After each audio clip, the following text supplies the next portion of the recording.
Eh bien, bonjour à vous. Toute l'équipe d'Hypothèse est ravie de vous retrouver pour cette troisième session de la saison. We would like to thank all of those who participated in this adaptation of Hypotheses, our partners, and finally all those who follow us.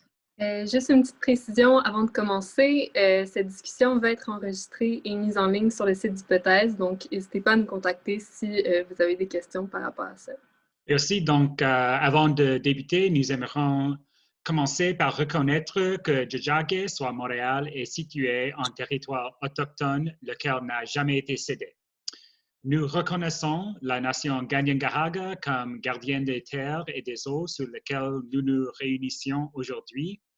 Tiohtià:ke is historically known as a gathering place for many First Nations, and today a diverse Indigenous population as well as other peoples reside here. C'est dans le respect des liens avec le passé, le présent et l'avenir que nous reconnaissons les relations continues entre les peuples autochtones et autres personnes de la communauté montréalaise. Alors, cette session sera divisée en deux parties. Tout d'abord, les deux conférences, puis un temps de discussion. Donc, n'hésitez pas à écrire vos questions dans le chat et on vous donnera la parole suite à ça. Nous laissons maintenant la parole à Itai Sapir. Bonsoir tout le monde. Je suis donc le président de cette séance. Je suis vraiment ravi et honoré de présider une séance de ce cycle que j'aime beaucoup depuis longtemps, qui est vraiment une des plus belles initiatives, je pense, en histoire de l'art à Montréal et qui est déjà en quelque sorte une institution de notre communauté. Et je suis d'autant plus content qu'une fois n'est pas coutume, la séance se concentre sur l'art dit ancien, qui est parfois négligé par l'actualité brûlante du contemporain. Et aujourd'hui, on va aller un peu plus loin dans le passé pour une fois. Both lectures tonight are in French, but as always, the discussion is bilingual and any questions and comments in English are welcome as well. Donc, on commencera avec notre premier intervenant, qui est Seper Razavi, donc, qui est candidat à la maîtrise en philosophie à l'Université de Montréal. Ses intérêts de recherche portent sur l'esthétique, la phénoménologie ainsi que la philosophie de la culture, tout en prenant une approche interdisciplinaire, ce qui fait aussi qu'on a aujourd'hui un étudiant en philosophie. C'est tout à fait intéressant et enrichissant, justement, pour nous, je pense.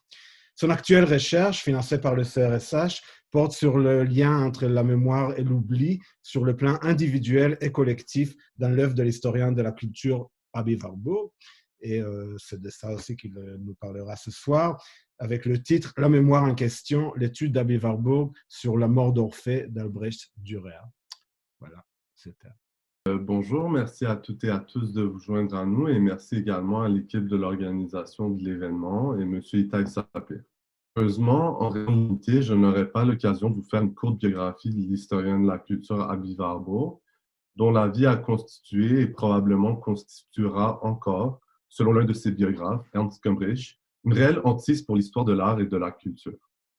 Je vais donc vous présenter une approche inusitée à l'étude des œuvres d'art, étude de cas pour essayer, dans la mesure du possible, de vous donner quelques éléments de sa méthode. Plus spécifiquement, je vous présenterai son analyse de la mort d'Orphée d'Albert Dürer dans le cadre de son lien avec l'atelier de Mantegna et la Renaissance italienne. Ce geste de Warburg, à savoir la reconnaissance d'une influence italienne sur la production de l'artiste nurembergeois, s'inscrit dans un mouvement de remise en question de l'autarcie de l'art renaissance germanique, entamé par la publication de la civilisation de la Renaissance en Italie par l'historien bâlois Jacob Burckhardt en 1860.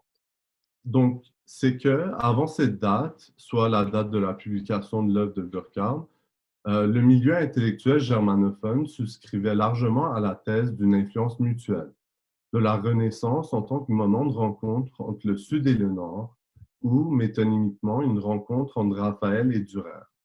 Or, à partir de la publication de la thèse de Burckhardt, un changement de paradigme intervient sur le plan de l'imaginaire intellectuel germanophone. La Renaissance devient la propriété de l'Italie seule, et même Dürer se voit absorbé dans cette sphère d'influence dans l'étude de Warburg, l'héritier de cette vision burckhardienne. L'important ici n'est pas tant de trancher le débat quant à savoir si l'importance accordée à l'Italie serait démesuré dans la production artistique de Dürer, mais bien de rendre compte d'une certaine manière d'aborder les périodisations historiographiques dans l'histoire de l'art et de la culture, dont nous sommes largement, bien qu'indirectement, les héritiers. Donc, l'intérêt de l'approche que prend Warburg dans son étude sur Dürer est double et j'espère que d'ici la fin de la présentation, je saurai vous en convaincre la pertinence et la fécondité. Dans un premier temps, dans sa réappropriation des pôles pulsionnels du dionysiaque et de l'apollinien, de l'esthétique de Nietzsche, l'approche de l'historien se veut philosophique dans le but de donner une explication des champs d'influence présents dans la production artistique. Dans un second temps, l'approche de Warburg devrait nous être d'intérêt car elle veut sortir l'histoire de l'art de ses cantons et l'intégrer dans une vision plus large de la culture. Il serait difficile de surestimer l'importance de la première grande œuvre de Nietzsche, à savoir la naissance de la tragédie, dans l'économie de l'analyse warburgienne de la culture, plus particulièrement dans son étude sur Dürer.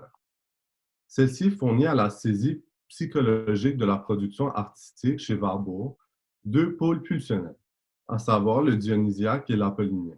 C'est dans cette présentation, à l'occasion de la 48e rencontre du Cercle des philologues allemands à Hambourg, en début d'octobre 1905, que Warburg intégrait audacieusement les pulsions nietzschéennes dans son étude sur le gestuel pathique en tant qu'élément constitutif du style de Dürer. Il vaut avant tout de souligner que Warburg était fort conscient du caractère contingent, subjectivement déterminé par l'esprit du temps, de la mise à l'avant d'Apollon et de Dionysos au sein du panthéon grec. Car, et je le cite, chaque époque n'est capable de voir que les symboles de l'Olympe qu'elle peut reconnaître et assimiler grâce au développement de ses organes visuels intérieurs. Nous, par exemple, nous avons appris de Nietzsche à voir Dionysos et par extension Apollon. Fin de citation. Tout en sachant qu'il participe à l'ère du temps, les éléments dionysiaques et apolliniens permettent à Warburg une heuristique interprétative pour rendre compte d'une influence duelle dans la formation artistique renaissante. Plus encore, dans cette étude, Warburg, comme nous le verrons, fléchit le sens de chaîne. Clairement emblématique des intérêts de recherche de l'historien de la culture, cette présentation sur Dürer et l'Antiquité italienne a comme objectif, comme son titre l'indique, d'illustrer la rencontre du Sud et du Nord dans l'œuvre de Dürer par le biais de l'atelier de Mantegna et d'Antonio Pollaiolo durant la visite de 1494 de Dürer à Venise. Warburg propose à ses auditeurs une approche inédite au retour de l'Antiquité dans la civilisation moderne, c'est-à-dire selon une influence à double face de l'Antiquité, doppelseitigen Einfluss der Antike, dans la formation du style. Si le mot double peut prêter à confusion en français, autant Nietzsche, dans son emploi de duplicité ou duplice dans le sens étymologique en français, que Warburg dans celui de doppelseitigen, les deux insistent toujours sur l'interdépendance et la co-originalité des pulsions en jeu. Dans la naissance de la tragédie, l'apollinien et le dionysiaque surviennent dans le cadre d'une explication à la fois philologique et philosophique de deux problématiques. La genèse de la tragédie attique et son déclin par l'entremise du tandem Euripide-Socrate. Ces deux questions, qui servent de fil conducteur au texte, suscitent une troisième question, encore plus importante aux yeux de Nietzsche, à savoir comment assurer la renaissance d'une vision tragique du monde par le biais de l'art et plus particulièrement l'opéra wagnérien. Donc, dans un tel contexte, l'onirique apollinien est le propre de l'art visuel, alors que l'ivresse de Dionysos est à l'origine de la musique. Dans sa vision apollinienne, l'homme est artiste accompli, en ce qu'il rêve et peut interpréter ses rêves, alors que, prenant forme au coup de burin du sculpteur dionysiaque, il devient œuvre d'art. Scindé en un agir et un pâtir, l'image utilisée par Nietzsche est révélatrice que le jeu de ces deux pulsions n'est que deux points de vue sur un même phénomène. Le vacillement de ces deux moments, l'un le levier de l'autre, s'effectue selon une aptitude à la maîtrise de soi, qui, lorsque perdu dans une extase dionysiaque, porte l'homme à rejoindre l'un originaire. Donc, un autre indice de l'interdépendance de ces deux pulsions nous est donné par le fait que le passage de la vision tragique à la vision théorique du monde se produit par une place démesurée accordée à l'élément apollinien, mais qui entraîne, suite à la perte du dionysiaque, également la perte de l'apollinien. Donc, encore une fois, chez Nietzsche, ces éléments sont indissociables, mais de même aussi chez Warburg. Or, dans l'analyse warburgienne de Dürer, ces deux pulsions ne représentent plus deux médiums artistiques trouvant leur équilibre insigne dans l'opéra allemand, mais bien des traits d'Albert Dürer lui-même, déchirés à son insu entre la mesure apollinienne et la passion du dionysiaque. Ainsi, alors que la métaphysique esthétique de Nietzsche ne situait pas ces pulsions dans le corps ou la psyché de l'artiste, comme l'a souligné Itai Sapir dans son étude sur ces deux pulsions chez le Lorrain, il s'agit plutôt chez Nietzsche d'une dialectique sans finalité, entre différents extrêmes dont la culture et la nature. Warburg, en raison de son intérêt pour une psychologie de l'expression, place ces deux pulsions dans l'être incorporé de l'artiste. Cette récupération de Warburg est surtout perceptible dans le discours de clôture de son séminaire d'été sur Jacob Burckhardt, prononcé le 27 juillet 1927, où l'historien de l'art et de la culture paie une dette intellectuelle à l'endroit de ses deux grands maîtres à penser, à savoir Jacob Burckhardt et Friedrich Nietzsche, l'un ne pouvant être compris qu'à la lumière de l'autre. Le premier étant par sa mesure plus apollinien, et Nietzsche évidemment caractérisé par la démesure de Dionysos. Plus encore, ces deux pulsions ont aussi chez Warburg une appartenance territoriale entre le dionysiaque propre aux cultures latines et l'apollinien régissant plutôt l'esprit germanique, bien que Warburg ajoute une certaine nuance à cette division un peu trop schématique. Nietzsche et Burckhardt seraient aussi pris entre ces deux pôles, déclinés en germanité et romanité. Ainsi, la réappropriation de Dürer du topo de la mort d'Orphée est donc colorée par une réticence de l'artiste de Nuremberg quant à la démesure païenne.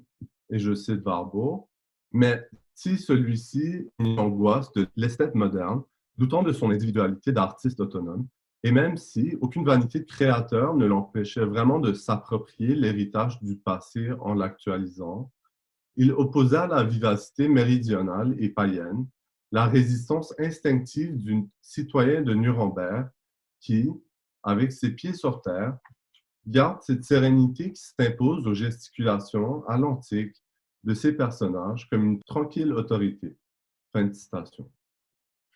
Plus loin, Warburg ajoutera même que la lucidité apollinienne était également issue de l'influence vénitienne sur l'œuvre de Dürer, notamment l'Apollon du Belvédère, comme canon des proportions idéales du corps masculin. Donc, en ce qui concerne le sujet de l'œuvre, Warburg veut également démontrer qu'il est exprimé en fonction d'une pluridisciplinarité, ou plutôt d'une plurimédialité qui dépasse le cantonnement strict de l'histoire de l'art. Cette plurimédialité est explorée dans cette conférence de Warburg dans les liens entre la littérature et l'art visuel, car les transformations du topo orphique sont autant perceptibles dans les écrits que dans la peinture. Pour replacer le contexte d'origine, je vais simplement rappeler la scène de la mort d'Orphée, telle que décrite dans le livre 11 des Métamorphoses d'Ovide. Ovide y présente un Bacchus désolé d'avoir perdu en Orphée le chantre qui célébrait ses mystères, car ses Ménades l'avaient violemment tué. Je crois qu'ici, on voit pleinement pourquoi la violence explicite de cette scène lui a permis de devenir une expression insigne du dionysiaque. D'après Ovide, les Ménades, après avoir marché sur Orphée et l'avoir assoné à coups de tirse, déchiquettent son corps et dispersent çà et là ses dépouilles sur le rivage de Lesbos. Donc là, je vais vous remontrer l'image juste pour voir un peu la représentation qu'en fait Dürer de cette scène. Encore une fois, on aura l'occasion de revenir sur cette image. Donc, on voit d'emblée une présence double des deux dieux, autant dans la scène représentée que dans les outils d'analyse de Warburg. La force de Dürer, selon Warburg, est qu'il ne s'est pas contenté de reproduire cette scène, mais l'a récupérée en introduisant une distanciation apollinienne qui n'y était pas auparavant. Un élément permettant de voir cette accentuation particulière serait la reprise littéraire de cette scène par le poète et érudit florentin Ange Policien, dont la Fabula di Orfeo déplace la réception du mythe Orphée. Donc, autant sur un plan historique qu'imaginaire, la médiation italienne est essentielle aux yeux de Warburg pour comprendre la reprise des thèmes païens dans l'œuvre de Dürer. Les Pollaiolo, à titre d'exemple, en faisant entrer les exploits d'Hercule dans le palais des Médicis, avaient fait de celui-ci, selon Warburg, un symbole idéalisé du surhomme déchaîné. Donc, ce renvoi au surhomme nietzschéen peut paraître surprenant dans la mesure où Warburg, durant son séjour à Florence, avait fait part de son horreur face à ce qu'il nommait ces surhommes en vacances de Pâques ou ces amateurs d'art en provenance du Nord qui reprenaient la version popularisée de la thèse de Burckhardt, reprise par Nietzsche, selon laquelle la Renaissance italienne serait le triomphe du, et je le cite, parfait scélérat, l'homme sans lien ni scrupule, que l'on identifiait ensuite au surhomme de Nietzsche. Fin de citation. Il faut voir que la colère de l'historien est avant tout dirigée vers la reprise des idées de Nietzsche par ces esthètes qui, par leur déformation de la pensée du philosophe, ternissent malgré eux l'idéal de probité historique nietzschéenne. Une vision de l'histoire qui mettrait de l'avant une politique machiavélienne laissait peu de place, selon Warburg, aux nuances d'une formation culturelle, ont des influences aussi diverses qu'antiques, mais aussi françaises et hollandaises dans la production artistique de la Renaissance italienne. Une question importante vaut d'être soulevée à ce stade, alors que, comme je l'avais plus tôt mentionné, Warburg reconnaît lui-même l'aspect contingent de l'utilisation de Paul apollinien et dionysiaque. Quelle fonction servent-ils dans l'analyse de l'œuvre d'art? En fait, ici, Warburg trouve dans ces deux pulsions un certain jeu entre l'oubli et la mémoire qui permet à l'artiste de reprendre le poncif orphique pour lui donner une coloration nouvelle et éminemment personnelle. Dans cette distinction entre deux pôles, l'artiste n'est plus tenu de passivement reproduire ces images de la mémoire collective et il le peut car cette mémoire collective admet des lacunes dans son instantiation individuelle. Donc, reprenons ici encore un thème important de la pensée philosophique de Nietzsche. Warburg admet une certaine opposition entre la mémoire et la création. Comme soulevé plus tôt, la médiation méridionale de l'Antiquité et la vivacité qui lui est propre ne sont pas reprises passivement par Dürer dans son actualisation du mythe païen. Il lui oppose la tranquille sérénité d'une résistance instinctive du citoyen de Nuremberg. Ainsi, Warburg explique par une psychologie du style la réception de Dürer d'une exagération gestuelle propre à l'art baroque naissant. Par cette voie, il explique de quelle manière l'Antiquité grecque est passée, chemin faisant, d'Athènes à Rome, de Mantoue à Florence, pour finalement atteindre son expression dans l'âme d'Albert Dürer. Et ici, je reprends les termes de Warburg lui-même. Par cette psychologie, Warburg a voulu faire ce que Burckhardt ne serait pas parvenu à faire, car au-delà de ses horizons de recherche, à savoir expliquer comment une réappropriation du passé peut être possible sans recourir à un mimétisme ou une émulation passive ou directe. L'ivresse dionysiaque que Dürer cherchera à éviter, quant à elle, serait visible dans le maniérisme baroque et antiquisant du mouvement. Même si l'œuvre de Dürer demeurait peu appréciée chez la jeune génération de peintres vénitiens, et ça encore c'est une interprétation de Warburg, en raison du rejet express du pathos décoratif par Dürer. Donc, tout en puisant chez Nietzsche les éléments explicatifs pour la compréhension de la réception des mythes païens chez Dürer, Warburg, comme à son habitude, se permet néanmoins une objection aux analyses du philosophe. En effet, dans sa copie annotée de la naissance de la tragédie, il lamentait déjà le fait que Nietzsche n'ait pas su maintenir une distanciation scientifique par rapport à son sujet d'étude. Donc, si l'héritage de Burckhardt est d'emblée assez facile à saisir dans l'œuvre de Warburg, l'influence de Nietzsche demeurera toujours pétrie d'ambiguïté, d'un aveu d'affinité, voire d'admiration, toujours suivi de quelques réserves. Donc, tout en constatant dans une note de son carnet qu'une iconographie stylistique de la mort d'Orphée relève directement du problème nietzschéen de la naissance de la tragédie, Warburg souligne que le jugement sévère du philosophe, en ce qui concerne le style représentatif italien, relève d'une méconnaissance des données de l'anthropologie et du folklore. Je rappellerai simplement ici que dans sa naissance de la tragédie, Nietzsche avait porté un regard plutôt dépréciateur et sévère sur la Renaissance italienne et l'opéra auquel elle a donné naissance, car celui-ci porterait encore la marque d'un oubli de Dionysos dans sa forme déclamative.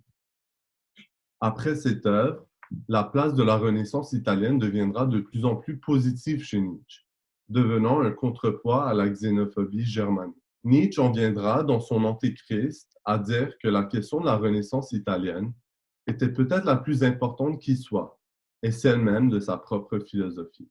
Donc, pour conclure, je voudrais brièvement rendre compte des enjeux de cette analyse warburgienne du dessin de Dürer et son modèle, la gravure anonyme de l'atelier de Mantegna. Je vais simplement souligner ici que dès 1911, la thèse selon laquelle Dürer aurait pris comme modèle la gravure anonyme a été réfutée par Joseph Meder, selon lequel les deux œuvres auraient eu comme source une autre gravure de Mantegna, malheureusement disparue.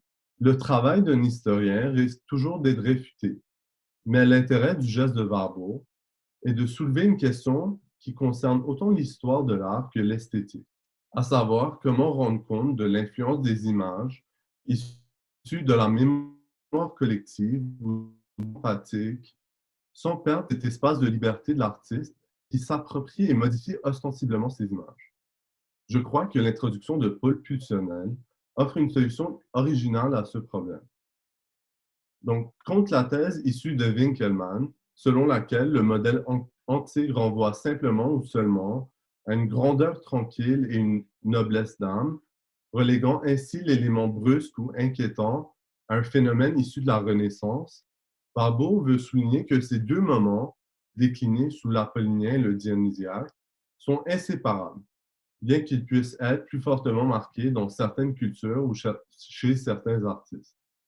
De même si les pulsions dionysiaques et apolliniennes sont présentes à divers degrés dans différentes cultures, Warburg rappelle que la Renaissance italienne comportait dans ses intérêts pour la précision anatomique également cet élément hérité d'Apollon, dans le cadre de ce que Nietzsche avait appelé un lien fraternel entre les deux pôles.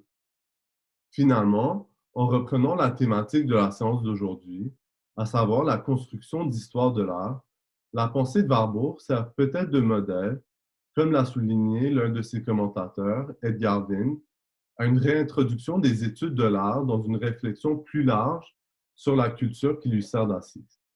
Donc, on aura l'occasion d'en discuter davantage lors de la séance de la discussion, mais je vous remercie de votre temps.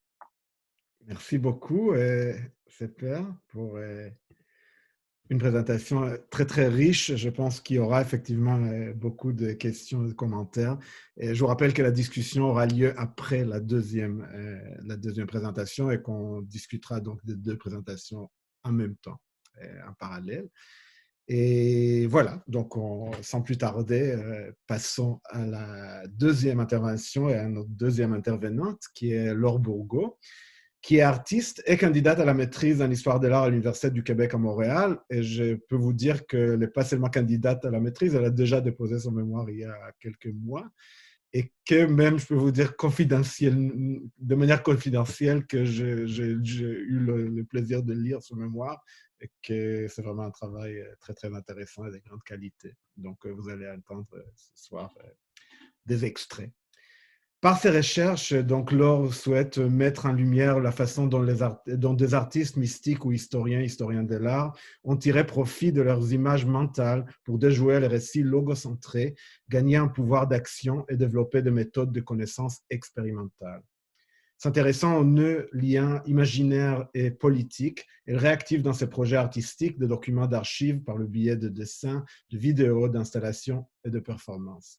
Malheureusement, je pense que on verra rien de votre travail artistique ce soir, mais on verra beaucoup de votre travail de recherche. Depuis 2018, Laure co-dirige la revue Cigale dédiée à la publication d'écrits d'artistes contemporains. Voilà, donc Laure, on vous écoute. Merci, Itaï, pour la présentation et merci aussi à toute l'équipe d'Hypothèse pour votre invitation. J'aimerais commencer par reconnaître que je me trouve présentement sur des territoires ancestraux autochtones non cédés de la nation algonquine Anishinaabe. Et aussi, peut-être parce qu'on peut avoir tendance à penser que l'espace numérique est entièrement dématérialisé, que le siège social de Zoom se trouve à San José, en Californie, sur des territoires non cédés des Mi'kmaq. Donc, j'ai choisi de vous présenter aujourd'hui une brève introduction à mes recherches de maîtrise qui portent sur l'agentivité des images mentales et plus spécifiquement sur 3 types d'images mentales donc les visions de la mystique médiévale Hildegarde de Bingen, dont on voit ici une représentation, un rêve de déluge peint à la Renaissance par Albrecht Dürer et finalement la place du fantasme dans la pensée de l'historien de l'art Aby Warburg. Et dans chaque cas, en fait, je me suis intéressée aux façons par lesquelles les images mentales, les visions, les rêves, les fantasmes ont été revendiqués à travers le temps comme des sources de connaissances et d'agentivité intellectuelle, politique et sociale. Et c'est à travers donc la rencontre avec la théorie de l'anthropologue Alfred Gale sur l'agentivité des objets d'art qui a donné l'impulsion initiale à ma recherche parce qu'il me semblait que sa façon de concevoir le pouvoir intrinsèque aux images et aux objets d'art pouvait s'avérer efficace pour réfléchir à un pouvoir similaire qui était porté également par les images mentales. Donc, rapidement, la théorie de Gale propose que le pouvoir de l'objet d'art est essentiellement relationnel et donc il repose sur sa relation avec celles et ceux qui le regardent. Donc, selon Gale, l'objet d'art possède une agentivité similaire à celle des personnes et peut donc agir ou provoquer des actions en suscitant, par exemple, une réponse empathique, des attitudes de dévotion ou de respect, et donc par là être une force mobilisatrice et productrice d'avenir.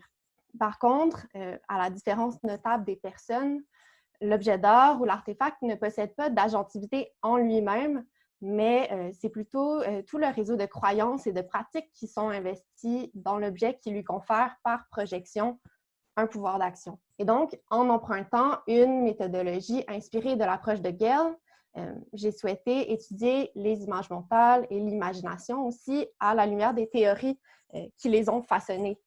Et donc, ma démarche s'inscrit en filiation avec un questionnement soulevé par Daniel Arras sur, je cite, les conditions mentales et sociales dans lesquelles il était possible d'imaginer et d'autre part, ce que l'on espérait des images inventées par l'imagination. Mon intérêt, donc, c'est pas tant porté sur l'essence des images mentales, donc ce que sont les images mentales ou l'imagination d'un point de vue ontologique, mais plutôt sur les façons par lesquelles les images mentales ont été mises en œuvre comme source d'agentivité.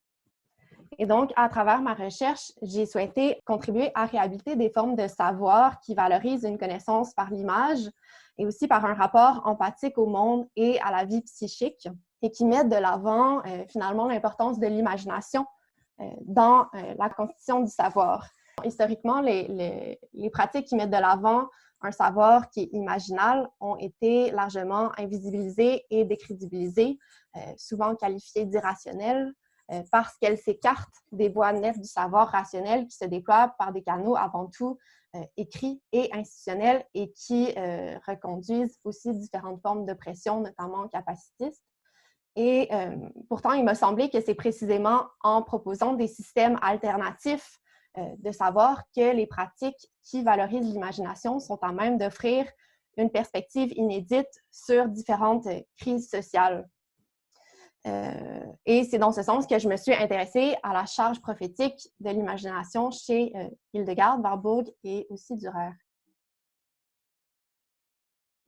J'ai d'abord rencontré Hildegarde de Bingen en tant que musicienne Et je me souviens avoir été frappée par la singularité de sa présence dans une mer de compositeurs hommes et m'être demandé comment il se faisait que la musique d'une religieuse, d'une femme donc, soit parvenue jusqu'à nous.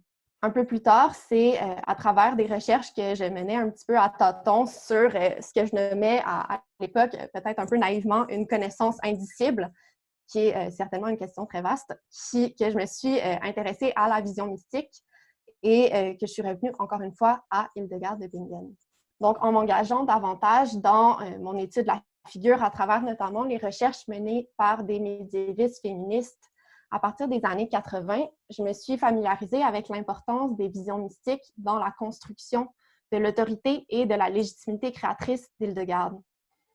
Donc, Hildegard a vécu au 12e siècle, et donc même si elle précède de plusieurs siècles la multiplication des chasses aux sorcières, affirmer pour une femme être témoin de visions mystiques et partager son savoir visionnaire demeure une pratique qui est éminemment risquée, voire même dangereuse, parce que les visions d'Hildegard courent constamment le risque, en fait, d'être qualifiées de manipulation maligne, donc de manipulation du diable. Et c'est donc sur la capacité d'Hildegard et aussi de son entourage de mettre à profit, donc de finement orchestrer, présenter ses visions que repose son autorité de parole et aussi d'action, puisque finalement, ce n'est pas une simple femme qui s'exprime, mais bien Dieu à travers elle. Et c'est donc grâce à toute la rhétorique visuelle et littéraire construite autour des visions mystiques, notamment la production visuelle qui en est issue, dont on voit ici deux exemples, donc qui vise à montrer le contenu et le déroulement de ces visions pour assurer qu'elles sont bien légitimes, en montrant par exemple qu'Hildegard était pleinement éveillée et lucide lors de la révélation visionnaire.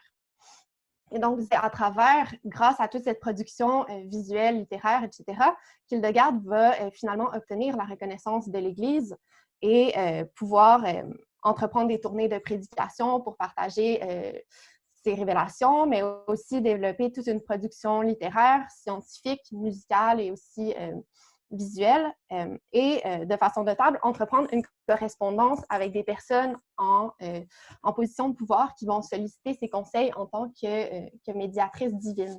Hildegard aussi, dans ses écrits, insiste sur son absence d'éducation.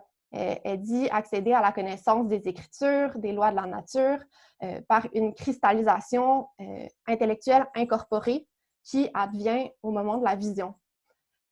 Pourtant, quand on se penche sur la production d'Hildegard, on constate rapidement qu'elle témoigne d'une évidente érudition.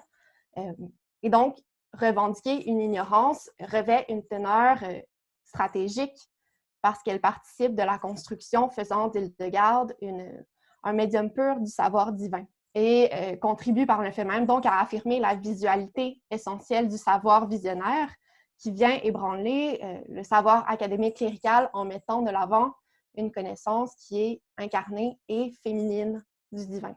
Donc, il faut dire que dans ces moments de révélation visionnaire, Hildegard est plongée dans un état de grande détresse physique et psychologique. Donc, on peut dire qu'elle est affectée donc, par sa vision qui possède une agentivité sur elle. Toutefois, c'est à travers cette subordination à la vision, en reconduisant l'idée qu'elle est donc un médium pur du divin, qu'Hildegard va paradoxalement accéder à une agentivité elle-même, en effaçant sa subjectivité au profit du divin.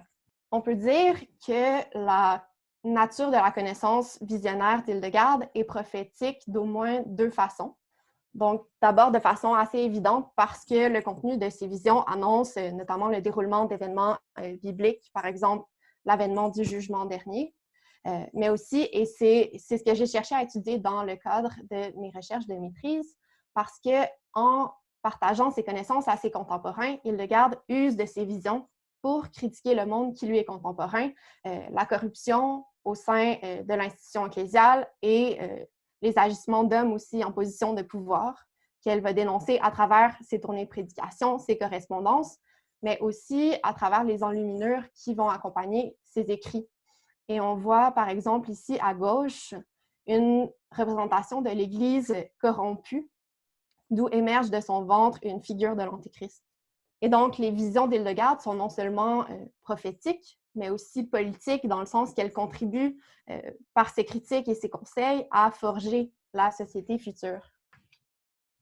En étudiant l'agentivité des visions mystiques, j'en suis venue à m'intéresser à une forme connexe d'image mentale, les rêves.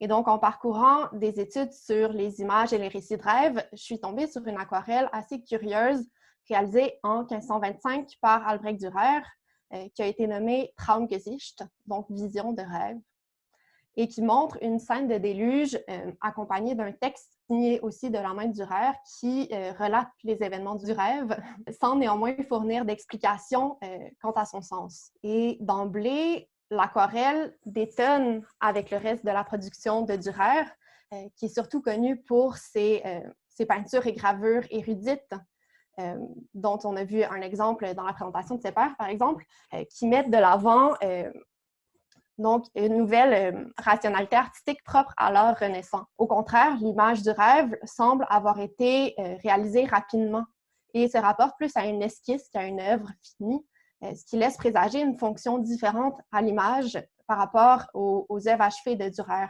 Et l'aquarelle, donc, vient brouiller le récit qui est habituellement mis de l'avant par l'histoire de l'art en témoignant de l'intérêt de Dürer pour les impressions sensibles de ces images de rêve. Il faut dire aussi que l'aquarelle est singulière en regard de la tradition des représentations visuelles du songe, parce que contrairement à ce que veut la tradition antique, médiévale ou renaissante, où les représentations de rêves illustrent des songes bibliques et littéraires qui mettent en scène le dormeur, et on voit deux exemples ici. Dürer vient illustrer un rêve qui est personnel et ne s'inclut pas dans l'image. Et donc, par là, il s'agit de la première représentation en image d'un rêve personnel répertorié à ce jour et un cas aussi qui demeure largement isolé, même dans les siècles suivants. Et donc, pour comprendre l'agentivité de l'image onirique qui se cache derrière l'apparente étrangeté de l'aquarelle, il faut aller chercher du côté des croyances médiévales sur le songe et des pratiques divinatoires d'analyse des rêves qui persistent au début de la modernité européenne. Donc, contrairement à la conception psychanalytique du rêve qui le voit avant tout comme un symptôme d'événements passés, la compréhension médiévale et renaissante du songe lui confère une valeur qui est prémonitoire, puisque l'origine surnaturelle du rêve le dote d'un sens pour la collectivité, où le rêve n'a pas seulement une valeur individuelle, mais possède réellement une efficacité sociale, notamment comme moyen de critique du royaume ou de l'Empire. Et c'est donc informé par tout cet héritage que Dürer va réaliser son aquarelle. Au même moment, un de ses contemporains, l'humaniste Agrippa de Nettesheim, travaille sur l'Occulta Philosophia, qui est un ouvrage qui témoigne de la persistance de pratiques divinatoires d'analyse des rêves à l'époque de la Réforme. Les écrits d'Agrippa, qui étaient certainement accessibles à Dürer parce que les deux ont évolué dans les mêmes cercles, permettent donc de comprendre comment le rêve prophétique du déluge de Dürer vient s'inscrire dans son projet de légitimer la pratique des arts visuels et le statut de l'artiste à la Renaissance. Donc, Agrippa théorise sur différentes formes de prophétisme qui s'inscrivent dans sa nouvelle doctrine universelle du génie. Selon lui, la notion de génie mélancolique, qui était auparavant restreinte aux intellectuels, doit être étendue à plusieurs autres professions. Sa théorie vient se placer en filiation avec les croyances astrologiques de l'époque qui lient les mouvements des astres aux activités humaines. Donc, selon Agrippa, l'âme possède 3 facultés de saisir, imaginative, rationnelle et mentale, qui correspondent chacune à différentes activités. Les esprits, donc, qui sont sujets à la mélancolie qui est imaginative, vont recevoir des aptitudes pour les arts mécaniques, par exemple la peinture, la sculpture, et conjointement vont être à même de prédire la venue de perturbations naturelles, donc des tempêtes, tremblements de terre, etc. Et c'est ce qui semble intéressant ici par rapport à l'aquarelle de Dürer, puisque en peignant un rêve de déluge, Dürer semble souhaiter s'inscrire dans cette catégorie des mélancoliques imaginatifs, à même de prophétiser sur des événements naturels. Et donc, si cette hypothèse est juste, l'aquarelle du cauchemar est prophétique non seulement parce qu'elle souligne la capacité de Dürer à prévoir la venue d'un déluge, mais aussi parce qu'elle témoigne de son aspiration à s'identifier comme génie et donc par là à rejoindre l'élite intellectuelle et politique des humanistes nordiques. Donc, grâce à son rêve et sa représentation, Dürer vient modeler, en quelque sorte, pour le futur, le statut social et intellectuel conféré aux arts visuels.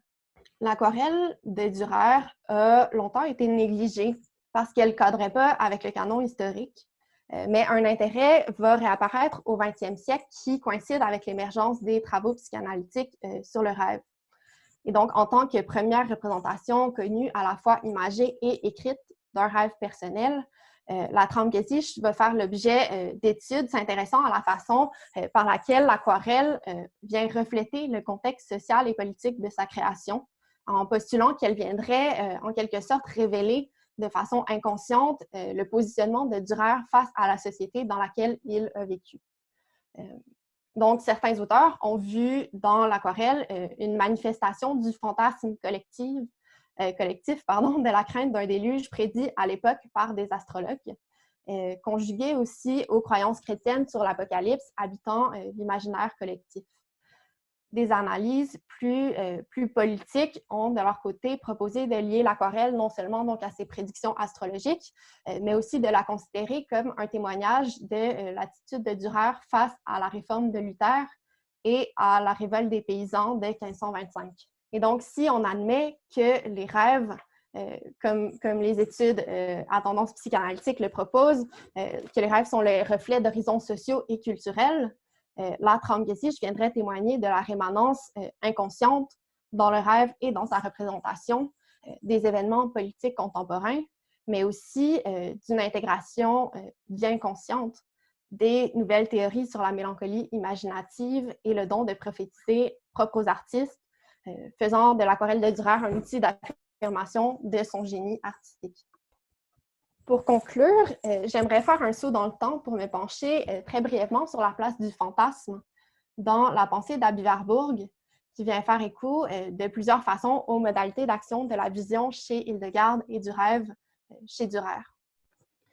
Donc, le séjour de Warburg à la clinique psychiatrique de Kreuzlingen en Suisse, où il a été traité entre 1921 et 1924, suite à un effondrement psychique qui a d'abord été diagnostiqué comme une schizophrénie et ensuite une bipolarité, a déjà fait l'objet de plusieurs études et donc sans vouloir ajouter à toute la masse d'analyses biographiques sur cet épisode, on peut néanmoins souligner la façon dont la maladie mentale de Warburg vient en quelque sorte s'inscrire en filiation avec les recherches qu'il a menées jusqu'à son internement et aussi comment son effondrement psychique vient restructurer de manière décisive la suite de ses activités de recherche à sa sortie de la clinique, notamment la création de son célèbre atlas d'images Mnemosyne.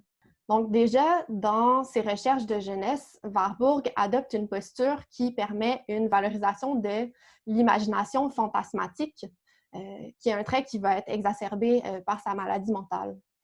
Donc, dès 1900, dans un échange épistolaire avec l'historien de l'art André Jols, Warburg souligne l'importance du fantasme dans la création d'images, mais aussi dans sa réception, en adoptant un ton résolument amoureux pour interroger la figure de la Nympha Fiorentina, donc la nymphe florentine qu'il va reconnaître dans la figure d'une servante d'un tableau de Ghirlandaio.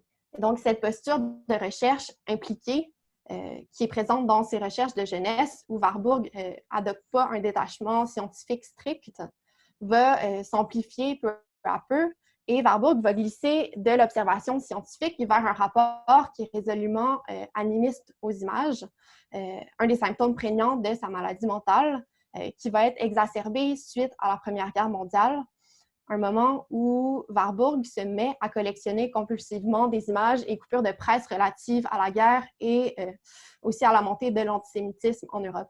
Et donc, à partir de 1921, interné à la clinique de Kreuzlingen, la guérison de Warburg va reposer sur son aptitude à renverser son pathos personnel en théorie culturelle du pathos. Et c'est une lecture que j'emprunte entre autres à Didier Berman. Donc, l'expérience de sa propre organisation psychique bipolaire va amener Warburg à envisager sa science de la culture dans une perspective qui est autobiographique. Donc, il va reconnaître dans la culture occidentale un mal similaire à celui qui l'affecte personnellement. Pour Warburg, la culture occidentale est essentiellement schizophrénique et oscille entre deux pôles, soit la magie identificatrice, qui a un rapport au monde superstitieux, et la raison distanciatrice, une volonté humaine de comprendre les choses dans un détachement qui est scientifique. Et les images, les œuvres d'art, en tant qu'expression culturelle, vont témoigner, elles aussi, de cette oscillation bipolaire. La genèse de l'Atlas Mnemosyne vient s'inscrire dans cette compréhension de la nature de l'image révélée à Warburg durant son internement. Warburg croyait que l'agencement hétérochrone d'images de l'Atlas permettrait à celui ou celle qui s'y attarderait de saisir dans un coup d'œil, en l'embrassant du regard, pour reprendre un vocabulaire désirant, la dimension schizophrénique de la culture occidentale. En décrivant donc son atlas comme une histoire de fantasme pour des personnes vraiment adultes, Warburg vient souligner la dimension fantasmatique de la création d'images qui demande une prise de position et l'expression de désirs conscients ou inconscients du créateur ou de la créatrice dans la conception de son œuvre, face à tout un héritage symbolique et formel, mais aussi face à ces forces contradictoires qui animent la société. Et j'aimerais donc, pour conclure, porter votre attention sur la toute dernière planche de l'Atlas, la planche 79, qu'on voit ici, où on voit tout un éventail d'images qui recouvrent un spectre géographique et temporel très vaste. On voit par exemple des reproductions de toiles de la Renaissance qui côtoient des photographies de messes, de défilés ou d'autres événements contemporains, par exemple la photographie d'un prêtre bénissant les victimes d'un accident ferroviaire. Une analyse proposée par l'historienne de l'art Sarah Angel suggère que le fil unissant les images assemblées dans le panneau réside dans le fait qu'elles témoignent toutes de l'emprise de la superstition sur l'humanité et au sein de ses expressions culturelles. Pour Warburg, donc, tous les changements majeurs qui adviennent dans le monde s'opèrent sous la coupe d'un paganisme ancestral qui oscille, comme je l'ai dit, entre magie et raison. Il faut souligner que Warburg a appartenu à une génération hantée par les pertes de la Première Guerre mondiale et donc que son effondrement psychique apparaît indissociable des événements contemporains, mais aussi de son identité personnelle à la fois allemande et juive. Et donc, sa maladie apparaît comme un symptôme direct de l'impact psychologique de la guerre. Et c'est précisément cet impact psychologique de la guerre dont témoignent et préfigurent les images circulant à l'époque que vient révéler Warburg dans sa documentation extensive de la guerre et dans donc, ce panneau 79. Et dans ce sens, Mnemosyne peut être vue comme un véritable exercice de divination politique qui vient préfigurer les dérives totalitaires du nazisme. Parce que la connaissance fantasmatique mise en œuvre par l'Atlas possède une agentivité sociale d'autant essentielle en regard des forces destructrices qui animent l'Europe. En diagnostiquant donc par les images les symptômes de la nature problématique de la civilisation occidentale au passé comme au présent, Warburg souhaitait aussi y porter remède pour le futur. Et on peut s'imaginer que Warburg, s'il avait vécu plus longtemps, ait souhaité poursuivre dans la voie ouverte par la dernière planche de l'Atlas, en étudiant donc encore plus d'images contemporaines pour observer comment l'étude de la culture actuelle nécessite toujours de comprendre son passé rituel. Comment donc observer les images du passé nous informe sur les fantasmes du présent et préfigure aussi les événements à venir. Merci. Merci beaucoup aux intervenants et intervenantes. Maintenant, on vous propose de passer à une période de discussion. Donc, on vous invite à poser vos questions dans la conversation, puis on va vous donner la parole. We now give the floor to Etes Sarfair to start the discussion period. Okay, je pense que c'est mon rôle de nouveau.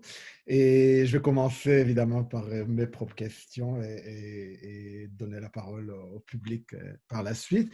Et donc d'abord, je voulais dire que, comme vous savez bien, à Hypothèse, comme il y a toujours 2 présentations, parfois les personnes qui président ces séances doivent faire preuve d'une gymnastique mentale assez complexe, à vraiment utiliser toutes les ressources intellectuelles pour trouver des liens entre les 2 présentations. Mais ce soir, je n'ai pas eu ce défi du tout parce que, évidemment, les liens entre les 2 présentations sont vraiment visibles tout de suite. Les 2 intervenants ont parlé de mêmes protagonistes, en fait. D'abord, évidemment, de Dürer et de Warburg, qui étaient très centraux dans les 2 exposés.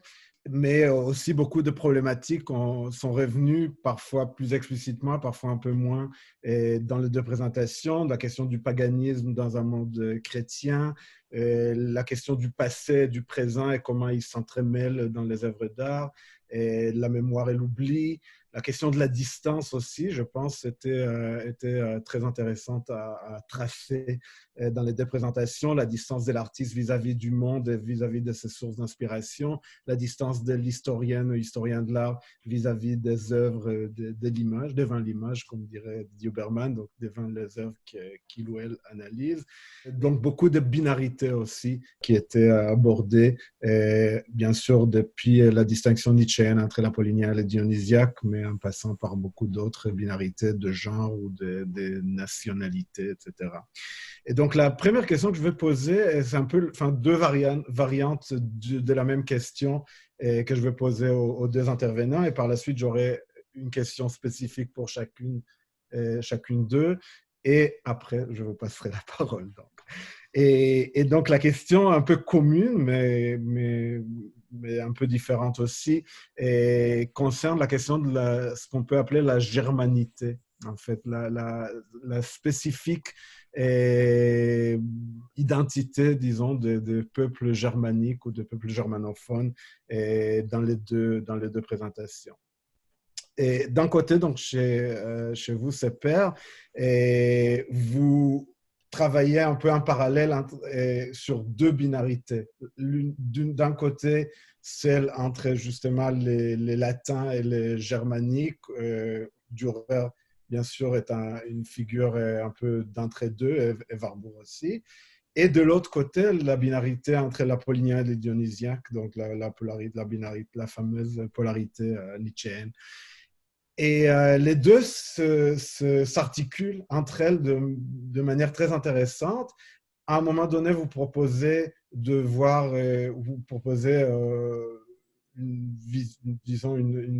approche que vous considérez, je pense, comme assez traditionnelle qui relie les latins au dionysiaque et les peuples germaniques à l'apollinien. Mais bien sûr, c'est beaucoup plus ambigu que ça, parce que déjà, Wagner, qui était le compositeur germanique par définition pour Nietzsche, et même si son travail postulait une espèce de fusion de pôles, était quand même, on sent chez Nietzsche que le dionysiaque est quand même plus important, à la fois pour lui et pour Wagner. Donc, on peut imaginer qu'au contraire, les Allemands sont le peuple dionysiaque par excellence, alors que justement l'apollinien vient de la culture classique qui est plutôt associé au sud de l'Europe. Donc, le lien entre les 2 binarités est vraiment intéressant à poser. Donc, déjà, la question est ce que dit Warburg là-dessus. Comment vous expliquez cette idée qui semble peut-être un peu simpliste de vraiment associer Dürer, son monde de citoyen de Nuremberg, comme vous avez dit, et vraiment à l'apollinien et laisser le pulsion dionysiaque au peuple du Sud. Et je vais enchaîner, avant que vous répondiez, peut-être je vais enchaîner avec la question pour Laure, parce qu'elle est beaucoup plus courte et simple. En fait, dans votre mémoire, en fait, vous ne l'avez pas dit aujourd'hui, mais dans votre mémoire, vous proposez une espèce de tradition ou de généalogie germanique, justement, pour vos 3 protagonistes, qui vous sert un peu aussi de justifier ce choix très audacieux de travailler sur 3 personnes de 3 siècles très éloignés de l'un de temps. et de vraiment nous faire vraiment une histoire de l'art d'une très longue durée. Et évidemment, on peut dire que les trois sont liés au monde germanique, mais de manière très, très différente. Donc, est-ce que vous pensez vraiment qu'il y a quelque chose de particulièrement germanique qui réunit ces trois personnes, donc Hildegard, Dürer et Warburg? Et si oui, comment ça s'exprime? Voilà. Évidemment, je vous apprends rien, mais pour le public, en fait, Warburg disait de lui-même qu'il était hambourgeois de naissance, cœur de Florentin et puis hébreu ou juif par son âme. Donc, en fait, je crois que cette position, ou même plus qu'une polarité entre deux points, ces trois parties-là ont vraiment été dans le vécu de Warburg lui-même très important. Mais en fait, pour revenir à une partie de la question concernant le statut de la germanité ou l'autoconstitution de la germanité, je crois que ça a été démontré de manière, dans les études philosophiques, que en fait, l'Italie représentait le contrepoids de l'identité allemande d'une certaine façon. Mais en même temps, et l'intérêt de présenter ça dans un contexte d'histoire de l'art, c'est que, selon moi, Jacob Burckhardt a été réellement le premier en histoire de l'art, mais plus spécifiquement en histoire de l'art, d'inverser ce statut d'une image, d'une identité germanique autarcique qui serait autosuffisante. Vous l'avez très bien également mentionné. En fait, Warburg récuse certainement l'idée selon laquelle on pourrait très schématiquement séparer le dionysiaque d'un côté, l'apollinien de l'autre. Il y a toujours ce rapport où, justement, sa réponse à la thèse de Winckelmann, la thèse classique selon laquelle l'Antiquité serait la parfaite mesure, noblesse d'âme, etc., c'est justement de réintroduire cet élément du dionysiaque qui avait été quelque peu délaissé. Mais en fait, je crois quand même, et ça apparaît quand même dans le texte de la conférence, où même là où Warburg dira que non, en fait, même la mesure apollinienne, Dürer l'aurait reçue de l'Apollon de Belvédère, même cette nuance-là s'opère sur le fond de l'idée générale selon laquelle l'Italie serait plus portée vers le dionysiaque et la germanité serait plus apollinienne. Je crois finalement, pour clore sur ce point, et réemployer l'idée de distance que vous aviez évoquée plus tôt, l'idée même ou la raison même pour laquelle Warburg avait mis terme à son séjour en Italie et avait décidé de retourner à Hambourg pour fonder sa bibliothèque, c'était en fait une certaine conscience qu'il était un peu trop près du dionysiaque. Donc, il faut pouvoir se permettre cette distanciation. Et encore une fois, dans sa courte biographie de Nietzsche, dans le court texte de 5 pages, il dira en fait que Nietzsche, contrairement à lui, en restant en Italie, n'aurait pas réussi à marquer cette distance qui est nécessaire pour poser un regard scientifique sur l'objet d'étude. Mais on aura l'occasion d'en discuter davantage. Merci pour l'excellente question. Merci à vous. Laure? Oui, je vais rebondir sur ce que Separ vient de dire. Merci pour la question aussi. Oui, la question de la germanité, je pense, c'est sûr qu'à première vue, les 3 cas d'études que j'ai présentés peuvent sembler un peu disparates dans le temps, pas dans l'espace, mais en fait, je pense que ce qui vient les relier, c'est leur filiation avec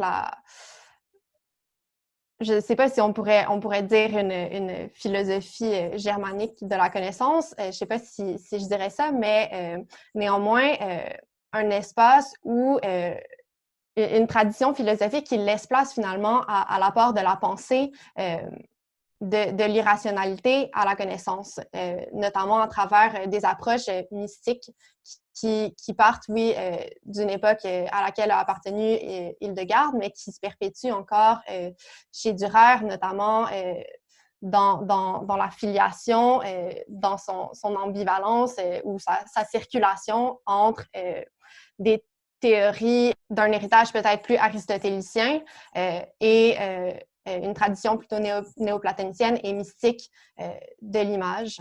Et donc, je pense aussi, si les 3 cas d'études, je pense que Separ on a bien parlé par rapport à Warburg, même si, je pense, dans ma présentation, j'ai insisté un peu sur une dualité entre une connaissance qui est rationnelle et irrationnelle, autant chez Hildegard que chez Dürer ou Warburg.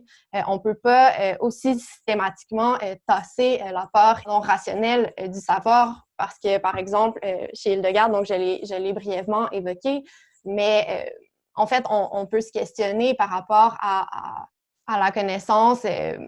Elle va parler d'une connaissance immédiate et irrationnelle immédiate par la vision mystique, mais finalement, quand on se penche sur sa production, en fait, on constate qu'il y a une grande érudition qui la supporte et que finalement, cette connaissance visionnaire serait peut-être plutôt, et là, ça fait peut-être un peu un parallèle avec les recherches de ses pairs, mais sur une forme de remémoration.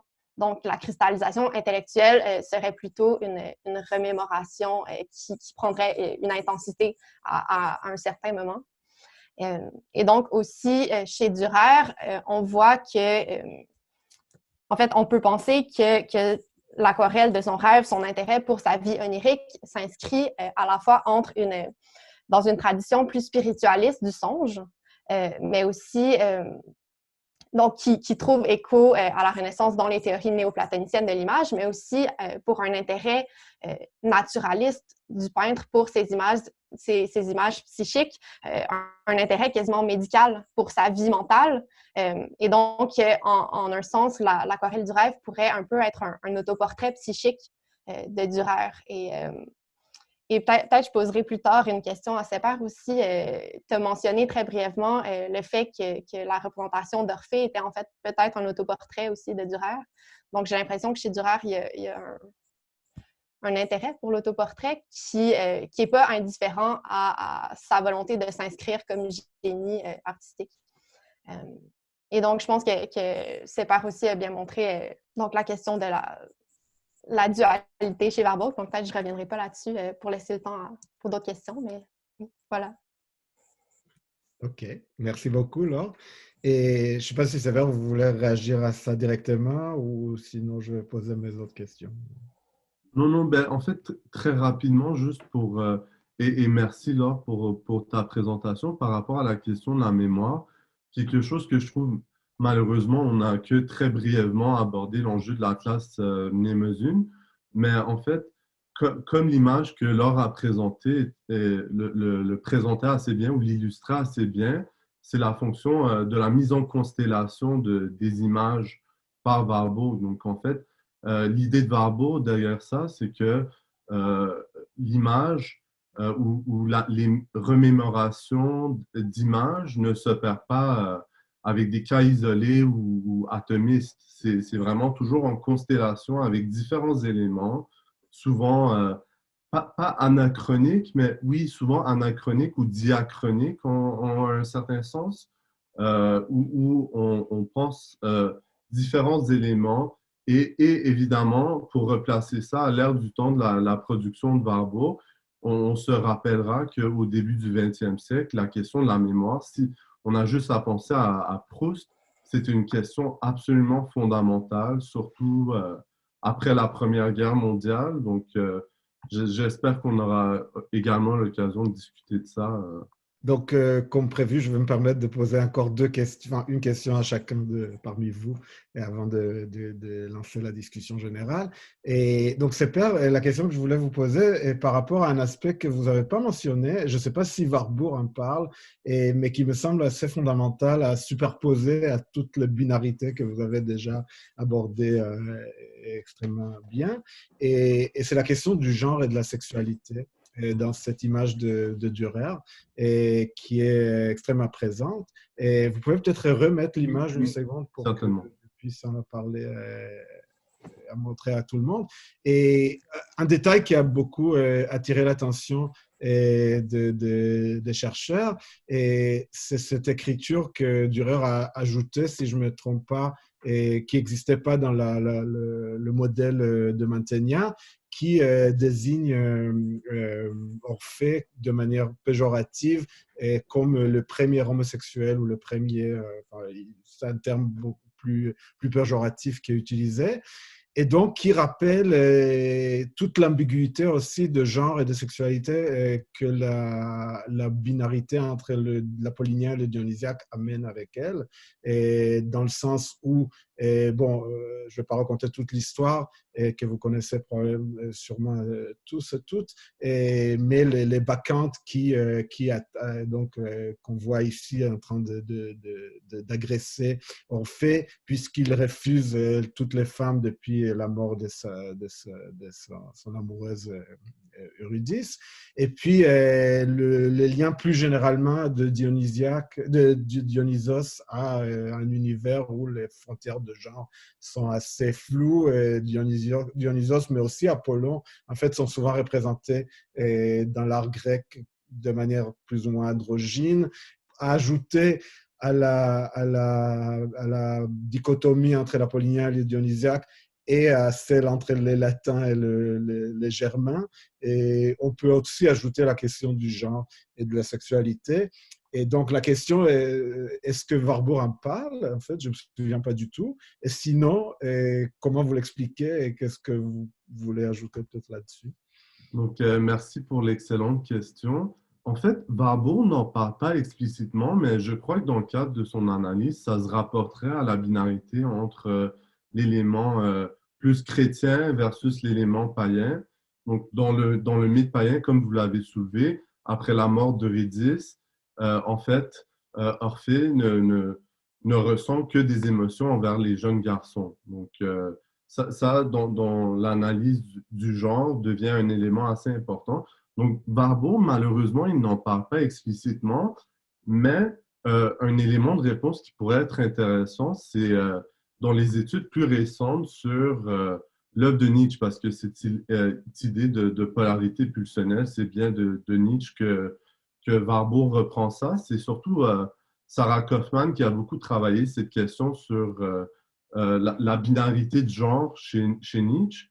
En fait, il y aurait cette espèce de renversement. Donc, qui dit pôle dit toujours chez Nietzsche aussi la possibilité d'un renversement. Donc, autant on avait tort de dire des anciens que leur art était simplement noble, de même chez les gens de la Renaissance ou dans la Renaissance italienne, on a tort de dire que c'est la démesure tyrannique de l'individu. On aurait tort de voir les positions de genre, de sexualité comme des identités ou des pôles fixes auxquels on n'aurait qu'à choisir l'un ou l'autre. Ça serait un peu mal comprendre la nature de la dialectique nietzschéenne. Donc, malheureusement, Warburg n'en parle pas explicitement, selon ma connaissance, surtout pas dans cette conférence de 1905, mais c'est une thématique très importante dans l'œuvre de Nietzsche, qui est vraiment dans l'actualité des commentateurs et de l'exégèse nietzschéenne. Merci. Est-ce que je pourrais rebondir rapidement sur cette question-là? Oui, parce que justement, le genre existe. Dans votre travail, vous en parlez plus explicitement. Ouais. Oui, absolument. Puis je pense, en fait, à ma connaissance, Warburg évite, en fait, ou du moins n'aborde pas les questions de genre dans ses recherches.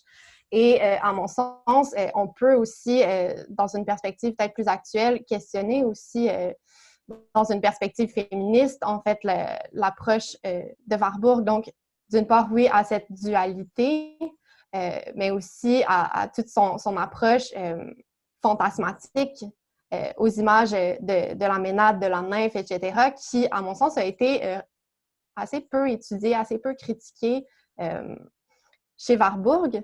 Et pour ce qui est de Dürer, je sais, dans le cas de l'aquarelle du rêve, qu'il y a des études, des analyses à teneur un peu psychanalytique qui ont vu, en fait, cette représentation du déluge comme une représentation, en fait, une expression de l'homosexualité de Dürer, donc à travers tout le déluge, etc. Je pense qu'il faut aussi souligner par rapport au genre et par rapport aux femmes aussi, surtout que Dürer a été un des artistes a créé une des premières représentations de sorcières et donc à s'inscrire dans, en fait, dans une tradition humaniste nordique qui ont grandement participé, contribué à la montée de la misogynie et des répressions des femmes. Merci beaucoup pour cet ajout, très pertinent.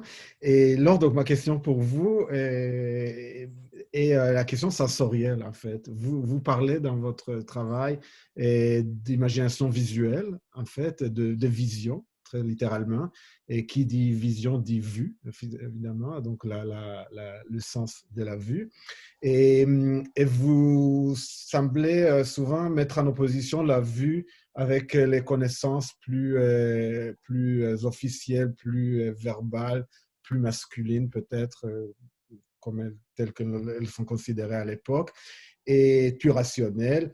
Mais la vue, en fait, dans la tradition occidentale, je pense, est souvent, au contraire, associée à ce genre de connaissances, alors que les autres sens sont ceux qui sont considérés les canaux de connaissances plus peut-être féminins, plus indicibles, comme vous dites à un moment donné. Et on pense à l'importance du toucher, par exemple, dans certaines théories féministes, mais aussi d'autres théories alternatives, disons, de la connaissance. Et comme vous l'avez bien dit, Hildegard était musicienne, peut-être connue aujourd'hui surtout comme musicienne, donc c'est exprimé plutôt par l'ouïe que la vue.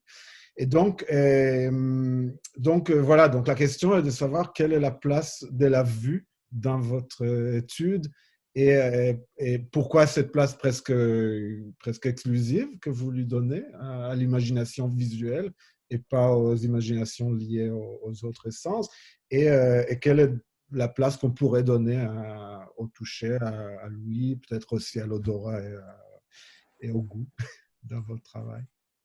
Merci pour la question. Je pense que vous l'avez bien dit que la vue physique ait un sens au même titre que le goût, le toucher, l'ouïe, etc. Mais que dans les traditions antiques, médiévales, renaissantes, etc., il y a vraiment une emphase qui est mise sur l'intériorité de la vue aussi, dans le sens qu'elle est liée aussi aux perceptions internes, donc à la capacité des personnes, des intellectuels, des artistes à se représenter mentalement les choses. Et c'est quelque chose qu'on trouve dans la vision mystique. Donc, ce qui est valorisé, c'est pas la vue physique, mais bien la vue intérieure. Et c'est une distinction qui apparaît notamment chez Saint-Augustin et qui va avoir un grand impact ensuite sur la tradition philosophique liée à la vue. Je pense que Hildegard est un cas d'étude en fait assez intéressant, notamment elle a été étudiée par beaucoup de penseuses féministes parce que la vue chez Hildegard, donc Hildegard va réellement insister sur la concomitance de son expérience physique, donc de sa vue physiologique et de la vue intérieure. Et j'en ai pas beaucoup parlé par contrainte de temps, mais la connaissance chez Hildegard est réellement incorporée et physique. Donc, c'est lié à une expérience presque pathologique, en fait, de la vision. Donc, réellement, elle est vécue dans son corps. Et on sait aussi qu'Hildegard était, a composé de la musique, mais a aussi produit beaucoup d'ouvrages médicaux. Donc, je pense que chez elle, en fait, c'est une expression assez intéressante qui ne vient pas du tout séparer la connaissance intellectuelle de la connaissance sensorielle.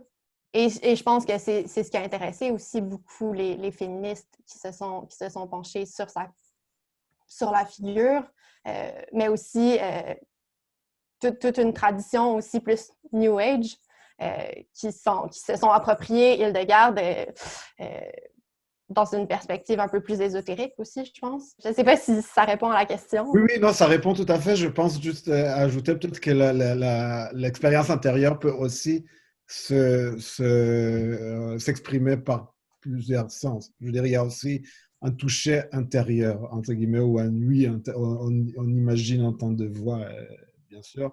Et je pense un peu à l'alter ego baroque de Hildegard que je connais mieux, la Sainte Thérèse, et l'expérience mystique qu'elle raconte est presque plus tactile que visuelle, par exemple. Donc, c'est pour ça que ça m'intéressait de voir que vous vraiment vous intéressez, peut-être étant historienne de l'art, c'est aussi normal, c'est un peu notre déformation professionnelle de donner la priorité au visuel, mais c'est peut-être aussi le cas, tout simplement, de votre cas d'étude, en fait. Oui, je pense aussi que c'était l'intérêt aussi de transférer la théorie de Gale vers des images qui sont immatérielles et peut-être plus par rapport à la mystique plus du 16e, 17e siècle. C'est vraiment ce que Michel de Certeau, entre autres, va dire, que la mystique vient donner une matérialité à l'expérience intellectuelle aussi des écritures. Ouais. Merci beaucoup. Et donc, on peut ouvrir la discussion. Anne-Marie, je vois. Oui, allez-y. Oui, merci. Je vais poser ma question au micro. Je pense que ça va être plus simple. Merci beaucoup à Sepper et à Laure pour vos deux incroyables présentations. C'est absolument fascinant. Puis, les convergences dans le sujet sont très, très riches. Puis, c'était vraiment une belle façon de faire entrer en dialogue vos deux recherches. Ma question est plutôt pour Laure, mais je pense que Sepper pourrait aussi y répondre, puisque c'est plutôt une question par rapport à la méthodologie de recherche, puis aux relations entre le travail d'historienne ou d'historien de l'art avec le sujet à l'étude. Donc, personnellement, je ne suis pas quelqu'un qui travaille en histoire de l'art, mais je suis beaucoup intéressée à savoir comment est-ce que le sujet d'étude peut impacter la personne qui mène la recherche.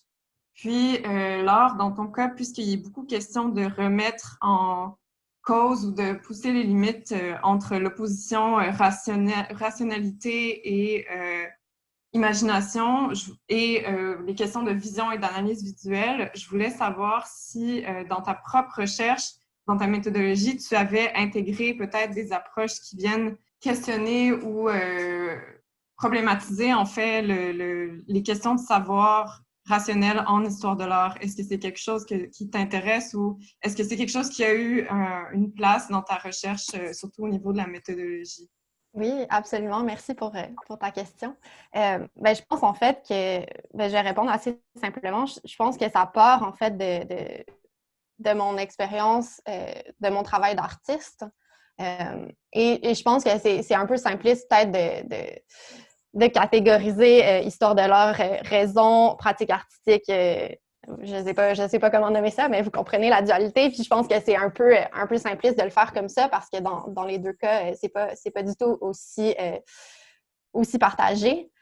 Mais c'est clair que mon expérience en tant qu'artiste, donc de faire des choses, mais aussi en tant que spectatrice, comme lectrice aussi, qu'il y a toujours une ingestion, un rapport aux œuvres, en fait, qu'on voit, qu'on lit, etc., qui est de l'ordre quasiment de la digestion, peut-être, ou de l'incorporation. Je ne sais pas si je dirais incarnation, mais en tout cas, quelque chose de cet ordre-là. Je pense que c'est une question qui a été beaucoup aussi réfléchie au niveau des études menées par des médiévistes féministes, en se demandant aussi par rapport aussi au vertige historique. Je pense que c'est quelque chose que j'ai expérimenté dans mon travail, de me dire que c'était impossible, par exemple, de lire tout ce qui avait été écrit sur Durer. Non.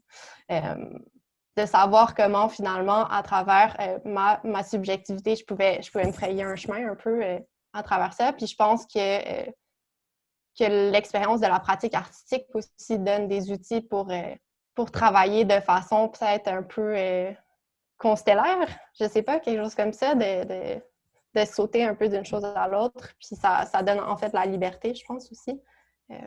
Ouais, je sais pas si ça répond à ta question. J'ai l'impression justement que c'était un peu constellaire comme réponse. C'est parfait. Ça ne pouvait pas être autrement. Super, je ne sais pas si vous voulez aussi répondre, même si vous n'êtes pas exactement en histoire de l'art, mais la question quand même se pose sur les méthodes plus alternatives, moins rigidement académiques.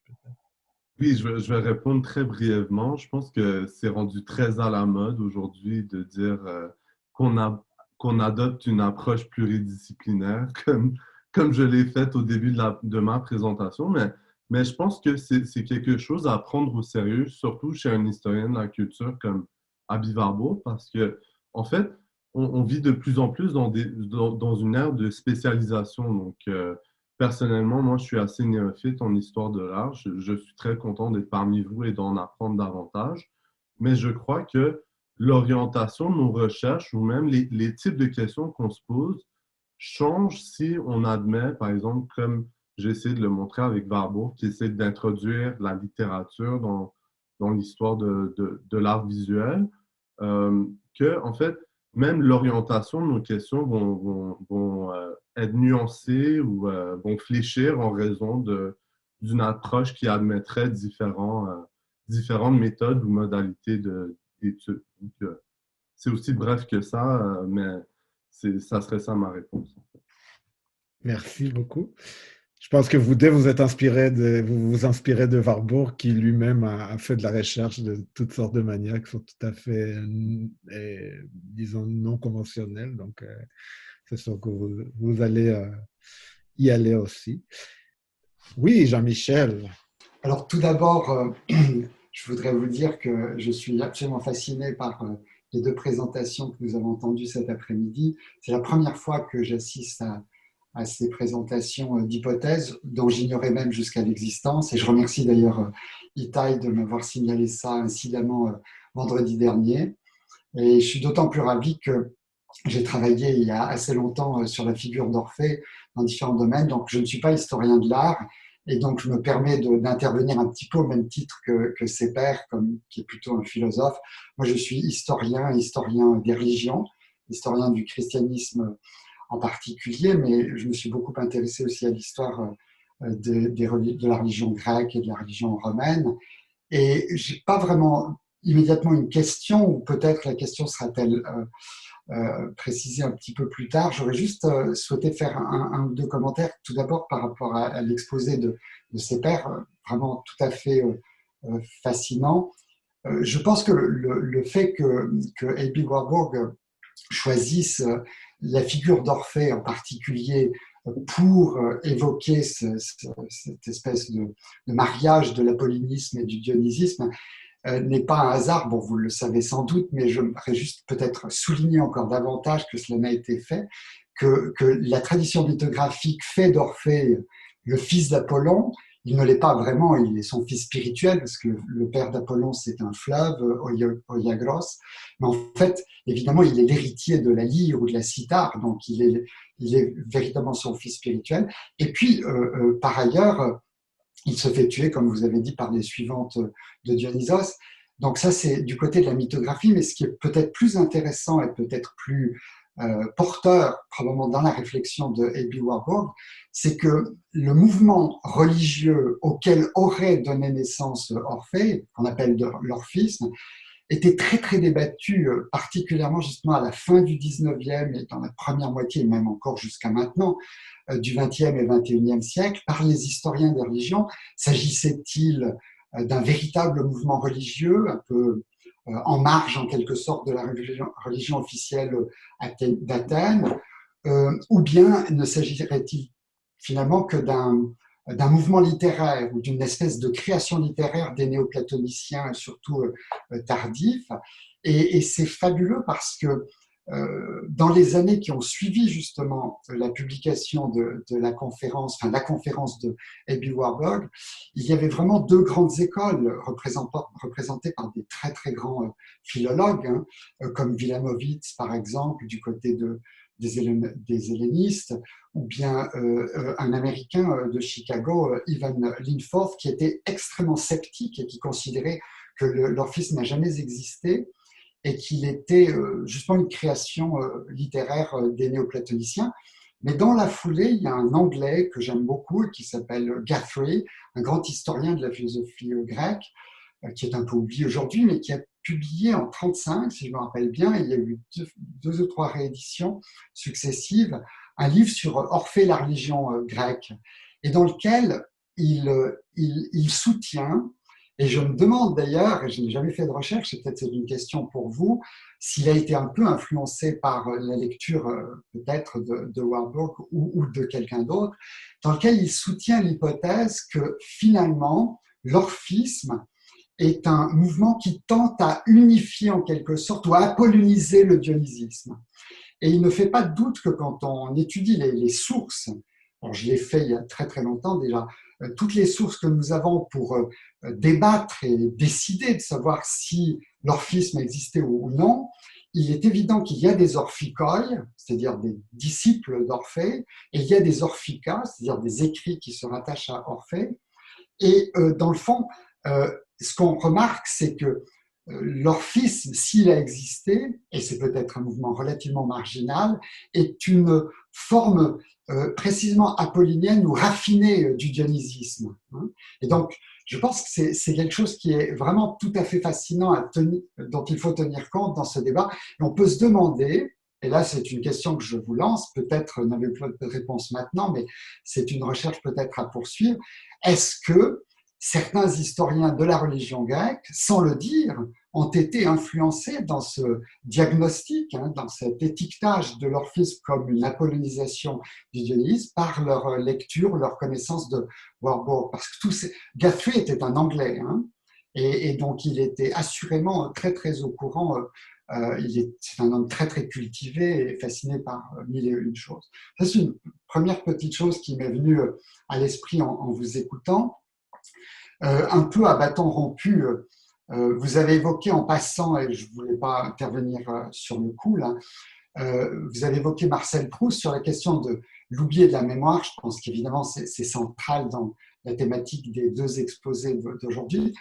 Peut-être il faudrait penser à Bergson.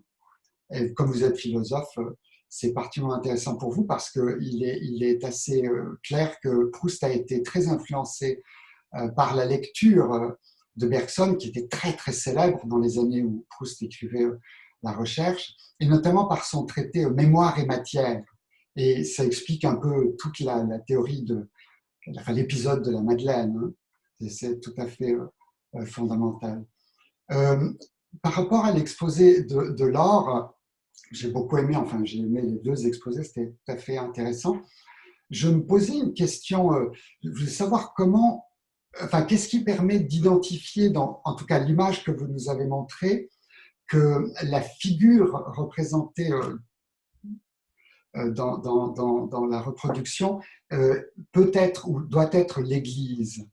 Je ne sais pas si vous vous souvenez, c'est peut-être la deuxième ou la troisième image que vous avez montrée. Vous avez dit que cette image dénonçait la corruption de l'Église. Mais qu'est-ce qui permet vraiment d'associer la personnification que vous avez, qui figure sur cette image avec l'Église en tant qu'institution? Pour moi, c'était pas clair. Ça.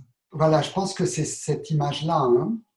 Est-ce que vous l'avez dit ou ça m'a échappé Je basais mon analyse sur donc des analyses qui ont été faites notamment par des médiévistes féministes sur les écrits et les illustrations aussi d'Hildegarde.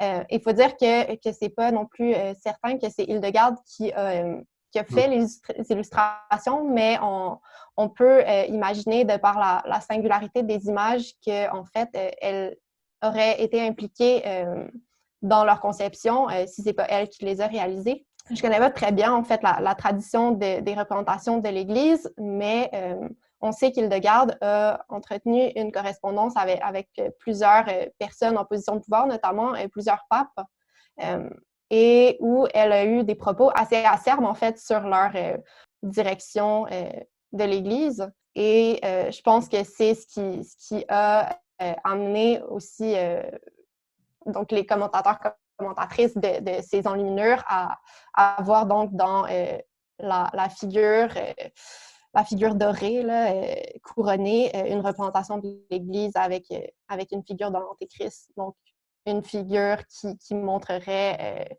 une forme de corruption au sein de la structure ecclésiale. Merci beaucoup. Merci. Père, je ne sais pas si vous voulez réagir au aspect très riche et passionnant que nous avons. Oui, vraiment excellente intervention. Il y avait beaucoup d'éléments. J'essaierai de passer à travers les éléments que j'ai retenus. En fait, par rapport à la place de l'apollinien et du dionysiaque dans la mort d'Orphée, cette scène-là elle-même, en fait, quelque chose qui m'a été quand même assez intéressant ou qui m'a paru étonnant, c'est qu'avant d'embarquer dans ma recherche sur Warburg, j'avais un peu cette image d'un érudit un peu austère, alors que Warburg a vraiment une touche d'humour dans tous ses travaux qui est quand même assez saisissant. Dans le texte de 1927 que j'avais mentionné sur Burckhardt et Nietzsche, par exemple, il dira que Burckhardt aura réussi à se protéger de cet élément dévastateur dionysiaque parce qu'il était suisse. Donc, il était pris entre germanité et romanité en ce sens-là. Donc je pense qu'il y a certainement... Oui, exactement. Donc, il y a certainement cet élément du clin d'œil en parlant d'Apollon et de Dionysios dans une scène illustrant la mort d'Orphée. Donc, second point, concernant l'élément philologique sur le mythe orphique, c'est très intéressant parce que récemment, je venais de lire un livre qui s'appelle La querelle autour de la naissance de la tragédie, écrit par Michel Cohen-Halimi, où elle présente justement la position de Wilamowitz, qui va en fait, dès l'apparition de la naissance de la tragédie, va récuser en fait l'interprétation philologique de Nietzsche concernant l'élément apolléonien et dionysiaque. Et Warburg est certainement conscient de ça aussi. J'avais essayé d'en parler durant ma présentation. Il est assez conscient que, en fait, c'est des éléments heuristiques, c'est pas tant... Donc, je crois que c'est une très belle interprétation de parler d'une récupération apollinienne du dionysiaque dans les rites orphiques, mais je ne crois pas que ça tienne nécessairement une analyse probante d'un philologue. Mais ça risque quand même d'être... et l'intérêt pour moi, j'avais montré aussi que dès 1911, l'analyse de Warburg, certes, il a eu raison sur beaucoup de points historiques, mais sur ce point précis, il avait eu tort. Mais l'intérêt, c'est vraiment pour moi, c'est le mouvement même ou la méthode même qu'emprunte Warburg. Et puis, dernier élément de réponse par rapport à Henri Bergson. Le seul petit hic que je rajouterais par rapport à rattacher Bergson et pourquoi je rattache plutôt Warburg à Nietzsche qu'à Henri Bergson, c'est que l'idée de la durée chez Bergson, c'est quand même une temporalité que probablement Nietzsche et à sa suite Warburg trouveraient un peu trop statique, d'un présent qui contient aussi son passé, son futur, alors que Nietzsche et Warburg voudraient plutôt voir une espèce de fluctuation entre différents moments. Mais je crois que l'analyse se tiendrait quand même, mais c'est vraiment des détails philosophiques, là, donc, mais je crois que la seule distinction qu'apporterait un Warburg, ou la seule réticence, c'est le côté un peu trop statique, un peu trop englobant de la notion de la durée chez Henri Bergson. Donc, encore une fois, merci de vos excellentes questions. Juste une petite chose en lien avec ça, et ce sera aussi intéressant pour Itai, mais peut-être connaissez-vous déjà. Il y a 3 chercheurs néerlandais, enfin pas néerlandais, flamands, de l'Université de Gand qui avaient publié un excellent article sur Dionysos, l'influence de l'orphisme, du dionysisme dans la conception de l'éternel retour chez Nietzsche. Je ne sais pas si vous connaissez cet article qui est signé Danny Pratt et quelques autres, publié dans Philologus en 2005. Tu peux, Jean-Michel, mettre la référence dans la conversation. Je vais essayer de vous trouver le lien, tout à fait. Je vais essayer de vous trouver le lien. Et puis, je le mets dans le chat. Merci beaucoup. Merci pour vos réponses à tous les deux. Et on prend bien sûr d'autres questions. Les étudiants sont particulièrement encouragés à poser des questions, mais tout le monde peut le faire. Juste un petit point pour, avant d'embarquer sur la prochaine question, c'est justement le débat philologique qui a eu lieu après la naissance de la tragédie. C'est que les philologues trouvaient que Nietzsche avait surestimé ou trop valorisé la place d'Apollon et de Dionysos dans sa recherche. Donc, seul petit élément juste pour le public. Oui, Nietzsche a été souvent critiqué par les historiens, en fait, Exactement. de l'Antiquité. Il y a une question de Renaud qui nous arrive dans le chat. Parfait.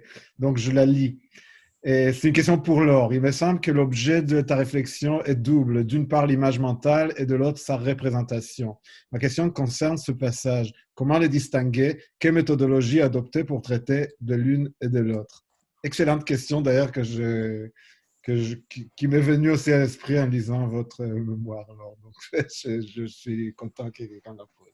Oui, merci Renaud pour ta question. Je me suis intéressée en fait aux représentations donc de l'image mentale comme porte d'entrée en fait pour accéder donc à ce que pouvaient être les images mentales, l'expérience des images mentales, parce que en fait la représentation est un moyen de médiation qui vient cristalliser plein de croyances relatives à l'image mentale. Je pense que ce qui m'a intéressée, d'une part, c'est de distinguer en fait l'écriture comme moyen de traduction, donc de l'expérience imaginale,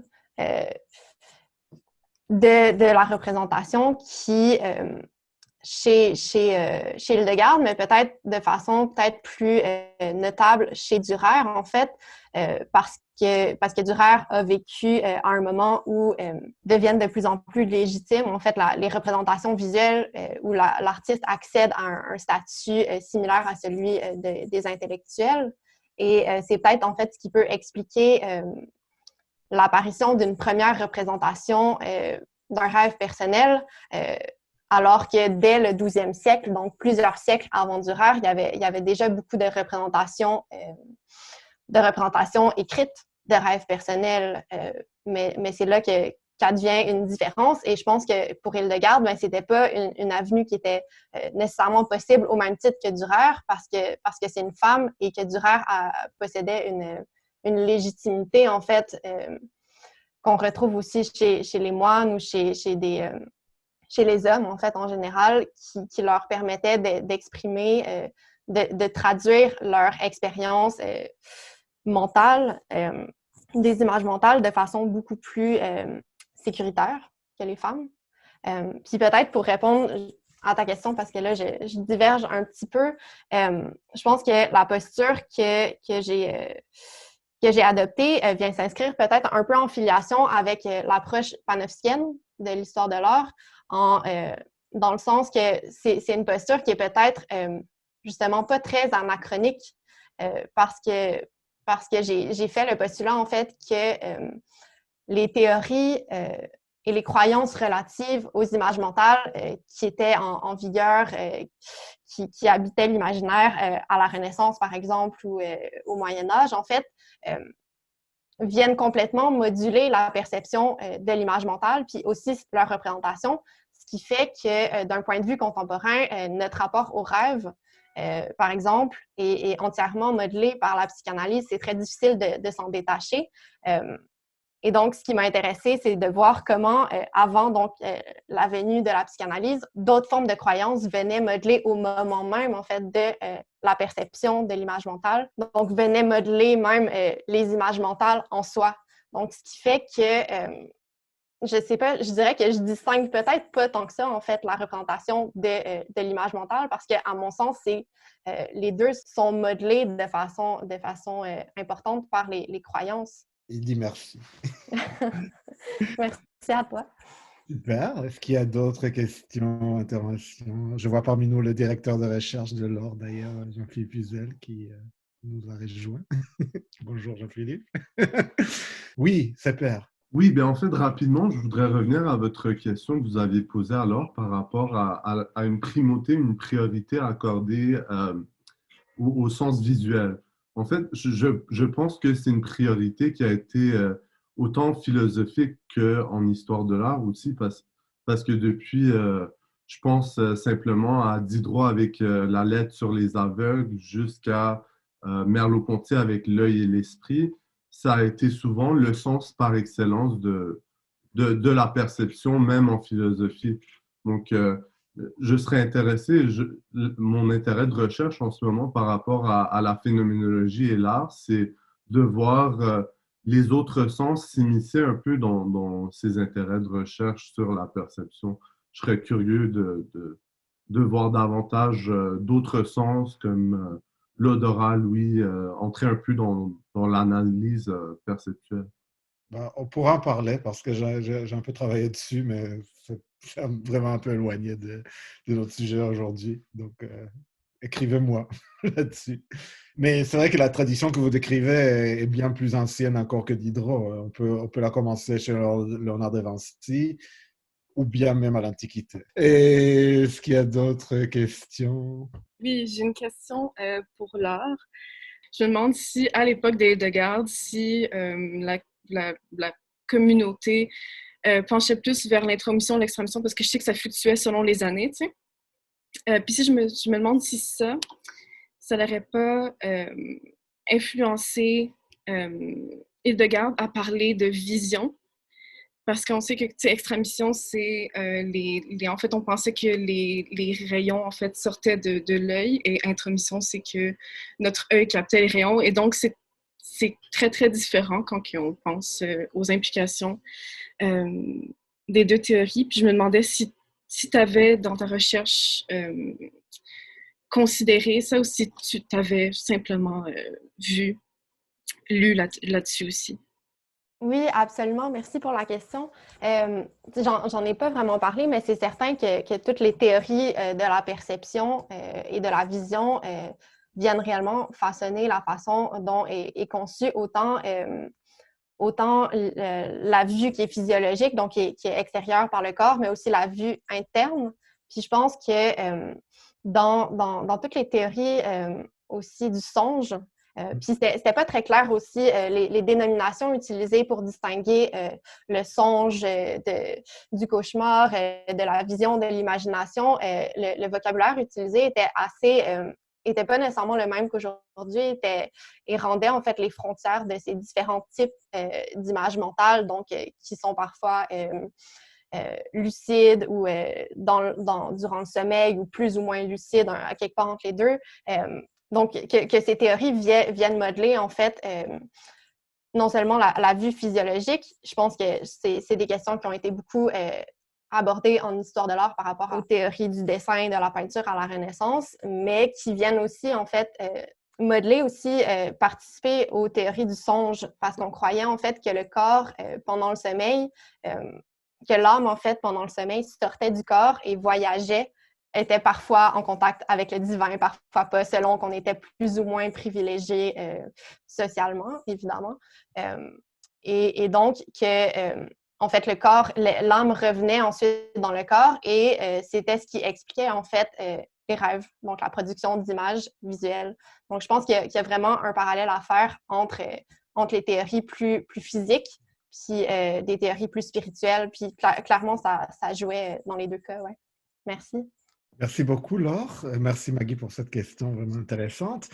Et donc, voilà, avant que je vous envoie votre vin et fromage domestique, j'imagine que l'équipe d'Hypothèse voudrait clore la séance et peut-être nous dire aussi ce qui vient à l'hiver, parce que on a hâte. Bien sûr, parce il y a plein de choses qui s'en viennent. Tout d'abord, merci beaucoup à toutes les personnes présentes ce soir. Nous souhaitons remercier Seper Razavi et Laure Bourgault pour leur présentation qui était très riche, très intéressante, ainsi que Itai Sapir pour la modération et son enthousiasme habituel. Donc, nous remercions le public une nouvelle fois. J'aimerais également profiter de ce moment pour vous rappeler qu'on a lancé l'appel à participation pour le balado annexe, donc pour la 2e saison. Il a été lancé et si vous désirez y participer, ben, il est disponible sur Facebook. Vous pouvez envoyer vos candidatures jusqu'au 5 janvier. Voilà pour la suite. Donc, n'hésitez pas à nous suivre sur nos réseaux sociaux, comme Aurélie a dit, à Facebook, et aussi nous sommes sur Instagram. Et allez voir notre site web, c'est Conférence Hypothèse. Et nous retrouverons pour le prochain panel, c'est le 13 janvier, intitulé Enjeux institutionnels, Art and Climate Justice. Donc, d'ici là, nous vous souhaitons un joyeux temps de fête. Merci.